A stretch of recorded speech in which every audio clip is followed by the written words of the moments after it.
Hello friends, तो आज हम देखेंगे कि कैसे एक लड़की के गेम के कैरेक्टर्स जिंदा हो जाते हैं और वो उनकी मदद से अपनी सिटी को एक शैतान आदमी से बचाता है। तो मूवी शुरू होती है अर्जेंटीना के एक टाउन से, जहां हम डैनी और उसके पिता अमेडियो को देखते हैं। डैनी अपने पिता से कुछ बात करना चाहता है, लेकिन वो हमेशा की तरह अपनी फुटबॉल गेम में बिजी हैं और इससे डैनी उदास होकर वहाँ से चला जाता है।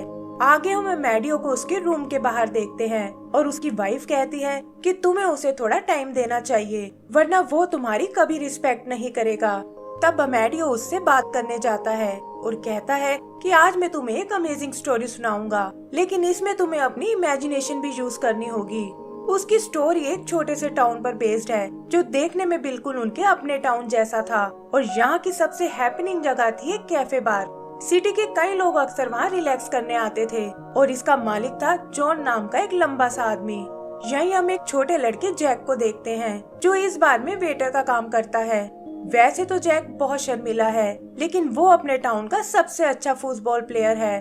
उसका क्रश है सारा नाम की लड़की, जो खुद भी जैक को बहुत पसंद करती है, लेकिन वो कभी ये बात एक दूसरे से शेयर नहीं कर पाते। सारा जैक की फुटबॉल स्किल से बहुत इम्प्रेस्ड है और वो अक्सर एक दूसरे के साथ इस गेम को एंजॉय करते हैं। फिर एक दिन फ्लैश नाम का एक लड़का बार में आता है, जिसे अपनी फुटबॉल स्किल्स पर बहुत नाज है और वो हमेशा दूसरे बच्चों को बुली करता रहता है। जैक की तरह फ्लैश भी सारा को इम्प्रेस करना चाहता है और इसीलिए वो जैक को फुटबॉल के गेम के लिए चैलेंज करता है, लेकिन देखता है कि जैक खेलने से डर रहा है। वो अपने दोस्तों के साथ उसका बहुत मजाक उड़ाता है और सारा को ये सब बिल्कुल अच्छा नहीं लगता। वो जैक से उसका चैलेंज एक्सेप्ट करने को बोलती है और कहती है कि तुम्हें मेरे लिए इसे हराना ही होगा। जल्दी ही उनकी गेम शुरू हो जाती है और फ्लैश एक के बाद एक कई गोल कर देता है और वो उसके साथ साथ सारा का भी मजाक उड़ाने लगते हैं। जैक को ये बात बिल्कुल पसंद नहीं आती और वो फ्लैश को अपनी फुटबॉल की रियल स्किल्स दिखाता है। फ्लैश को भी कुछ समझ नहीं आता और जल्दी ही जैक उसे चित कर देता है। सारा और दूसरे लोग ये देखकर बहुत खुश होते हैं, लेकिन फ्लैश अपनी हार बर्दाश्त नहीं कर पाता और जॉन उसे उठाकर बार से बाहर फेंक देता है। फ्लैश को इस टाउन पर बहुत गुस्सा आता है और वो कहता है कि काश ये टाउन कभी बना ही ना होता। तभी उससे मिलने एक आदमी वहाँ आता है, जो असल में किसी फुटबॉल क्लब का मैनेजर है और कहता है कि मैं बदला लेने में तुम्हारी मदद कर सकता हूँ। आगे का सीन कुछ साल बाद का है, जहाँ जैक अब बड़ा हो चुका है और अभी भी उसे फुटबॉल में उतना ही इंटरेस्ट है। तभी उससे मिलने सारा वहाँ आती है और बताती है कि उसे एक आर्ट कॉलेज में एडमिशन मिल गया है, जिसके लिए उसे टाउन से बाहर जाना होगा। जैक ये सुनकर उदास हो जाता है, लेकिन अभी भी उसे अपने दिल की बात नहीं कह पाता और कहता है कि मुझे भी अपनी फुटबॉल स्किल्स को और इम्प्रूव करना है।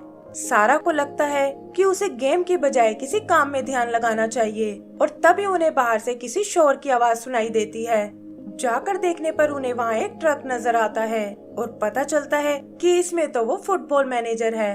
मैनेजर उन्हें बताता है कि जल्दी ही तुम्हारे टाउन का फ्यूचर चेंज होने वाला है, जिससे यहाँ के लोग ढेर सारा पैसा कमा सकते हैं और इसमें तुम्हारी मदद तुम्हारा होम टाउन हीरो करेगा। तभी लोग हिल पर रखी हुई एक कैनन को देखते हैं और उसमें से एंट्री होती है फ्लैश की, जो अब एक फेमस फुटबॉल प्लेयर बन गया है। वो उन्हें बताता है कि इस टाउन से मेरी बहुत सी यादें जुड़ी हैं और इसे डेवलप करने के लिए मैंने मेयर से इसे खरीद लिया है। वो यहाँ दुनिया का सबसे बड़ा फुटबॉल स्टेडियम बनाना चाहता है, लेकिन सारा कहती है कि तुम इस तरह इस टाउन को बर्बाद नहीं कर सकते। इस पर फ्लैश कहता है कि मैं अभी तक तुम्हें नहीं भूल पाया हूँ और न ही फुटबॉल में मिली अपनी हार को। फिर वो अपने लोगों से उस बार को तोड़ने को कहता है और जैक को अपनी फुटबॉल मशीन की याद आती है।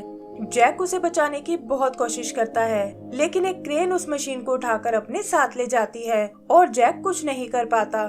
फ्लैश मैनेजर से कहता है कि मुझे फुटबॉल पर लगे वो डमी प्लेयर्स चाहिए, ताकि उन्हें तोड़कर मैं अपनी हार का बदला ले सकूं। सारा फ्लैश को समझाने उसके प्लेन तक जाती है और कहती है कि तुम्हें सिटी के लोगों पर तरस खाना चाहिए, लेकिन फ्लैश धोखे से उसे अपने साथ ले जाता है। जल्दी ही मशीन उस बार को पूरी तरह तोड़ डालती है और जैक ये देखकर रोने लगता है। उसका आंसू निकलकर नीचे पड़े एक डमी प्लेयर पर पड़ता है और इससे अचानक उसमें जान आ जाती है। वो किसी तरह खुद को उस रोड से अलग करता है और जैक से कहता है कि मैं तुम्हारी टीम का कैप्टन कैपी हूँ। जैक ये देखकर डर जाता है और उसे लगता है कि शायद वो कोई सपना देख रहा है, लेकिन कैपी उसे बताता है कि मैं यहाँ तुम्हारी मदद करने आया हूँ और हम अभी भी अपनी गेम को बचा सकते हैं। फिर वो जैक से अपनी बाकी टीम को ढूंढने को कहता है और वो लोग सिटी के गार्बेज डंप की ओर निकल जाते हैं। जैक देखता है कि वहाँ तो कूड़े का ढेर लगा हुआ है और इसमें वो अपनी टीम को कभी नहीं ढूंढ पाएंगे, लेकिन कैपी उसे किस्मत पर भरोसा रखने को कहता है। यही पास ही में हम उनकी टीम के 2 और प्लेयर्स को देखते हैं जिन्हें एक रैट खींचकर अपने साथ ले जा रहा है और इनके नाम है लोको और बीटो। सर्फिंग करते हुए वो किसी तरह खुद को उस रैट से छुड़ा लेते हैं और सीधा जाकर जैक से जा टकराते हैं। कैपी उन दोनों को देखकर बहुत खुश होता है और वो सब एक दूसरे के साथ मस्ती करने लगते हैं। फिर उनकी नजर जैक पर पड़ती है और कैपी उन्हें पूरी बात समझाता है कि कैसे हमें जैक की मदद करनी होगी। तभी रेड टीम का कैप्टन लिसेंड्रो वहाँ आता है और वो सब उसका मजाक उड़ाने लगते हैं। लिसेंड्रो भी उनका जवाब देने की सोचता है, लेकिन वो देखते हैं कि वहाँ अचानक ढेर सारे रैट्स आ गए हैं। उनसे बचकर भागते हुए वो सब एक डॉल हाउस की ओर जाने लगते हैं, लेकिन बीटो वहाँ तक नहीं पहुँच पाता और रैट उसे पकड़कर अपने साथ ले जाते हैं। कैपी इस बात से उदास हो जाता है, लेकिन लोको उसे समझाता है कि बीटो बहुत ही स्ट्रॉन्ग प्लेयर है और वो रैट उसे नुकसान नहीं पहुंचा पाएंगे। तभी उन्हें बीटो की आवाज सुनाई देती है और वो देखते हैं कि उसने उन रैट्स पर काबू पा लिया है और वो उनमें से एक को राइड कर रहा है। वो सब रैट लेकर अपने बाकी साथियों को ढूंढने जाते हैं और देखते हैं कि वो सब अभी भी उस गेम टेबल पर ही हैं। यही वो फ्लैश के मैनेजर को भी देखते हैं जो खुद भी उन डमी प्लेयर्स को पकड़ने आया है, लेकिन जैक एक क्रेन लेकर उन सबको वहाँ से भगा देता है। फिर वो लोग उन बाकी प्लेयर्स को बचाने जाते हैं, लेकिन पता चलता है कि एक कार्निवल वैन उस टेबल को अपने साथ ले गई है। बीटो रैट लेकर उस वैन का पीछा करता है, लेकिन गर्म साइलेंसर से चिपकने के कारण वो उस वैन से उल्टा लटक जाता है। कैपी एक बार फिर अपने दोस्त को खोने से बहुत दुखी होता है, लेकिन जैक बताता है कि उसके बालों से रोड पर एक लाइन बन रही है और इससे हम उसका पीछा कर सकते हैं। इधर फ्लैश सारा को लेकर अपने मेंशन में आता है और वो देखती है कि वहाँ प्रेस की भीड़ लगी हुई है। अंदर से भी उसका मेंशन बहुत आलीशान है और वो दिखाता है कि कैसे यहाँ की हर चीज खास उसी के लिए बनी हुई है। सारा समझ जाती है कि ये थोड़ा सन की किस्म का आदमी है और उसे इस सिचुएशन को अच्छे से हैंडल करना होगा। आगे का सीन कार्निवल का है, जहाँ उन डमी प्लेयर्स को एक गेम का पार्ट बना दिया गया है और जैक और उसके साथी भी वहाँ तक आ पहुँचते हैं। यहीं उन्हें झाड़ियों में बीटो नजर आता है जो अपने जले हुए बालों से बहुत उदास है और इस तरह बाकी प्लेयर्स के सामने नहीं जाना चाहता, लेकिन कैपी उसे समझाता है कि तुम अभी भी हमारी टीम के सबसे बेस्ट प्लेयर हो। फिर वो सब लोग अंदर कार्निवल में जाते हैं, लेकिन देखते हैं कि इतनी भीड़ में उन्हें ढूंढना बहुत मुश्किल है और कैपी सबको अलग अलग होकर ढूंढने को बोलता है। तभी जैक की नजर उन डमी प्लेयर्स पर पड़ती है और वो उन्हें चुराकर भागने लगता है और एक स्टॉल के पास जाकर छुप जाता है। यहीं हम बीटो को देखते हैं जो अभी भी अपने बालों को लेकर बहुत एम्बैरेस्ड है और तभी उसकी नजर सामने रखी कुछ डमी विग्स पर पड़ती है। वो एक के बाद एक कई स्टाइल ट्राई करता है और तभी डमी समझकर एक आदमी उसे स्टेज पर ले जाता है, जहां वो भी बाकी पपेट्स की तरह डांस करने लगता है। उधर कैपी देखता है कि उमार नाम का एक प्लेयर रोलर कोस्टर से चिपका हुआ है और उसका भाई अली भी इसी स्लाइड पर है। वो तीनों किसी तरह एक दूसरे को वहाँ से आजाद कराते हैं और रोलर कोस्टर की मदद से नीचे आने लगते हैं। तभी वो रोलर कोस्टर टूटना शुरू हो जाता है और इससे कार्निवल में भगदड़ मच जाती है। प्लेयर्स इसका फायदा उठाकर उस टेबल के पास जाते हैं जहाँ ज्यादातर प्लेयर्स रेड टीम से हैं और तभी वो अपने साथी ऑक्टोपस को देखते हैं। ऑक्टोपस उन्हें बताता है कि रेड टीम ने उसका बहुत मजाक उड़ाया है और ये सुनकर कैपी को गुस्सा आ जाता है। लिसेंड्रो भी वहाँ अपनी टीम की मदद करने आता है और उसमें और कैपी में बहस हो जाती है। तब एक ग्रीन प्लेयर उन्हें समझाता है कि ये वक्त आपस में लड़ने का बिल्कुल नहीं है और उन्हें एक दूसरे की मदद करनी चाहिए। कैपी और लिसेंड्रो भी उसकी बात से एग्री करते हैं, लेकिन इससे पहले कि वो अपने लोगों की मदद कर पाएं, वहाँ फ्लैश का मैनेजर आ जाता है। उन्हें अपने लोगों को छोड़कर जाना पड़ता है और मैनेजर सबको एक बॉक्स में डालकर वहाँ से चला जाता है। आगे हम जैक को देखते हैं जो चुराए हुए डमी प्लेयर्स को आजाद कर रहा है और तभी कैपी उसे बताता है कि लिसेंड्रो के प्लेयर्स मैनेजर के हाथ लग गए हैं। जैक किसी तरह छुपकर उस बॉक्स को निकाल लेता है और वहाँ वो देखता है कि फ्लैश सारा को लेकर अपने मेंशन में गया है। इधर सभी प्लेयर्स एक दूसरे से मिलकर बहुत खुश होते हैं और उनके बीच फुटबॉल की एक गेम शुरू हो जाती है। तभी कैपी जैक को उदास बैठा हुआ देखता है और जैक उन्हें बताता है कि सारा फ्लैश के कब्जे में है और उसे हमारी मदद की जरूरत है। कैपी और बाकी प्लेयर्स को भी ये सुनकर बहुत दुख होता है और तभी उसके दिमाग में एक आइडिया आता है। पता चलता है कि उन्होंने अपने प्लेयर्स को वापस गाड़ी में रख दिया है और ड्राइवर की जगह जैक ने ले ली है ताकि वो फ्लैश के मेंशन में घुस सके और जल्द ही उनका ये प्लान कामयाब हो जाता है।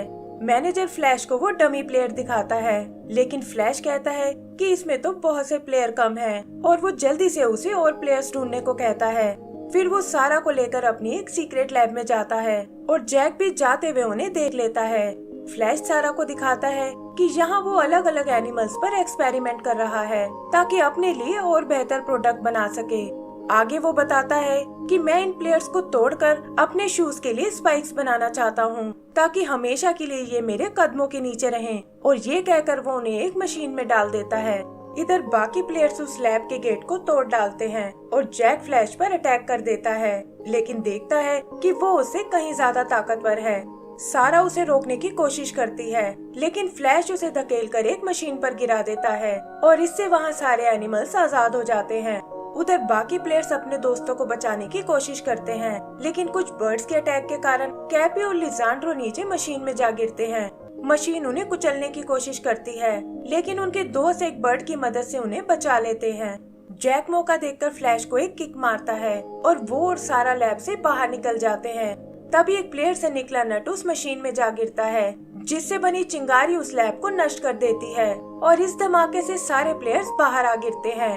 फ्लैश भी प्रेस से झूठ बोलता है और कहता है कि ये सब तो एक मामूली एक्सीडेंट है। इधर सारा जैक पर बहुत नाराज होती है और पूछती है कि आखिर अपनी जान मुसीबत में डालने की क्या जरूरत थी और तुम्हें क्या लगा कि मैं तुम्हारी हिम्मत देखकर इम्प्रेस हो जाऊंगी। ये सुनकर जैक को एक आइडिया आता है और वो फ्लैश को फुटबॉल की एक और गेम के लिए चैलेंज करता है। फ्लैश भी उसकी बात मान जाता है, लेकिन कहता है कि अब हमें बच्चों वाले गेम नहीं खेलने चाहिए और हमारा मुकाबला एक असली फुटबॉल गेम का होगा। जैक ये सुनकर सोच में पड़ जाता है, क्योंकि उसने रियल फुटबॉल कभी नहीं खेला, लेकिन उसे फ्लैश की ये शर्त माननी पड़ती है। तब सारा कहती है कि बिना बैट के कोई गेम नहीं हो सकती और अगर फ्लैश ये गेम हार गया तो उसे हमारी सिटी को खाली करना होगा। फ्लैश को इससे कोई एतराज नहीं होता और उसके लोग टाउन में मटेरियल लाने लगते हैं ताकि गेम के लिए वहाँ एक स्टेडियम बना सकें। खेलने के लिए फ्लैश दुनिया की बेस्ट टीम को लेकर आता है और उधर जैक और सारा भी टाउन में लोगों से मदद मांगने जाते हैं, लेकिन कोई उनकी टीम में आने को तैयार नहीं होता। तब जैक अपने लिए एक यूनिक टीम बनाता है, जिसमें बार के कुछ लोगों के साथ साथ एक पुलिस वाला, एक चोर, एक प्रीस्ट और यहाँ तक कि एक होमलेस पर्सन भी शामिल है। वो सब लोग अपनी ट्रेनिंग शुरू करते हैं, लेकिन जैक देखता है कि अभी भी उन्हें एक और प्लेयर की जरूरत है। तब एक लड़का उन्हें अपनी दादी को इंक्लूड करने को कहता है और जैक दादी से रिक्वेस्ट करता है कि मैच से पहले आप शेविंग बिल्कुल मत करना। उधर मैनेजर स्टेडियम को कंप्लीट करने में लग जाता है और जैक डमी प्लेयर्स के साथ अपनी स्ट्रेटजी पे काम करता है। एक टाइम पर उसे लगता है कि शायद उन लोगों ने गलत पंगा ले लिया है, क्योंकि वो फ्लैश की टीम के सामने नहीं टिक पाएंगे, लेकिन कैपी उसे खुद पर भरोसा रखने को बोलता है। तभी उसे सारा की रोने की आवाज आती है और वो उससे इसका कारण पूछने जाता है। सारा बताती है कि काश उसने वो टाउन वाली शर्त ना रखी होती और अब उसकी वजह से सब कुछ बर्बाद होने वाला है। तब जैक उसे अपनी टीम पर भरोसा रखने को कहता है और बताता है कि हम लोग ये बैट जरूर जीतेंगे। फिर जल्दी ही वो स्टेडियम बनकर तैयार हो जाता है, जहां आसपास के शहरों से हजारों लोग आए हैं और जैक भी कैपी के साथ वहां पहुंच जाता है।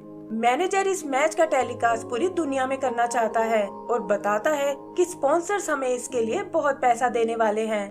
रेफरी दोनों टीमों को एक दूसरे से इंट्रोड्यूस कराता है और ऐसा लगता है जैसे लोगों ने अपना विनर पहले ही चुन लिया है।